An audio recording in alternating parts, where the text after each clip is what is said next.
High বন্ধুরা, কেমন আছো? আশা করি ভালো আছো। আমিও ভালো আছি। এই যে বাবাকে দেখতে চলে গেলাম ভাইয়ের সাথে। আজকে তোমাদের দাদা ভাই যায়নি, আর দুষ্টুকে তো আমার দাদা ভাইয়ের কাছে রেখে গেছিলাম। আর অন্ধকার অন্ধকার হয়েই এসেছে। এখন বাজে হয়েছে 11:30 12টার মতন হবে, 11:30 হবে। কেন বুঝতেই পারছো, দুষ্টুকে রেখে যেতে হবে আমাকে। তোমাদের দাদা ভাই আসলো, রান্না টান্না করে তারপরে গেলাম। আর দেখো এখানে একটা মন্দির, এই যে বাঙ্কাডার স্বামী মন্দিরটার নাম। এর আগে আমার ভিডিওই দেখেছো যদিও। আর ভিতরটাকে নিয়ে একটু দর্শন করে নিলাম। আর ভাই এখানটায় চলে এসেছে, বাড়ির সামনেই পড়েছিলাম না, বাড়ির সামনে এই যে চলে আসলাম।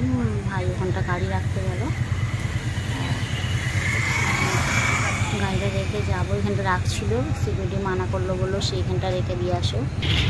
ওই জন্য মানে আন্ডারগ্রাউন্ডের ভেতরে রাখতে গেছিলো, তো রেখে চলে এসেছে। এই যে চলে এসেছি বাবার কাছে। অনেকটা রাত, বুঝতেই পারছি। এই যে উঠবো, রাস্তা পুরো অন্ধকার অন্ধকার। আর এখানটা আমার ভাই একটা মানে হাসির কথা বলছে, আমি ধরে দেবো, সেই জন্য একটু হেসে নিলাম। বাবা এখন একটু সুস্থ আছে, ভালো আছে।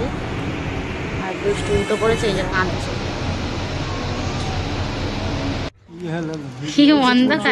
আর বুঝতেই পারছো অনেকটা রাত হয়ে গেছে, সেই জন্য তো সবাই ঘুমোচ্ছে। আর ওই জন্য রাত হয়ে পড়েছে, আর ঘুমোচ্ছে বলেই লাইট বন্ধ করে রেখে দিয়েছে। তা এই যে আমার বাবা একটু ভালো অন্ধকার কুকার, অনেকটাই সুস্থ আছে। সম্ভাবনা কালকে ছুটি দিয়ে দিতে পারে। অন্ধকার তখন তো তাড়াতাড়ি সুস্থ হয়ে গেছে, দেখে চলে এসেছি।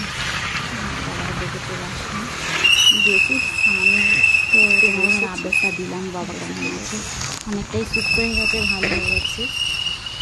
তোমাদের আশীর্বাদে অনেকটাই ভালো হয়ে গেছে বাবা। এটা হচ্ছে রাতের ভিডিও, মানে আজকে ছুটি দিয়ে দিতে পারে সম্ভাবনা। আপডেটটা দিয়ে দিলাম। তো এই যে ভিতরে নিয়ে দিলাম, সেই রাতের সঙ্গে দেখিয়ে মন্দিরটা একটু দর্শন করে নিলাম। তো ঠিক আছে, ঠিক আছে, ভিডিওটা এন্ড করছি। Tata, bye bye.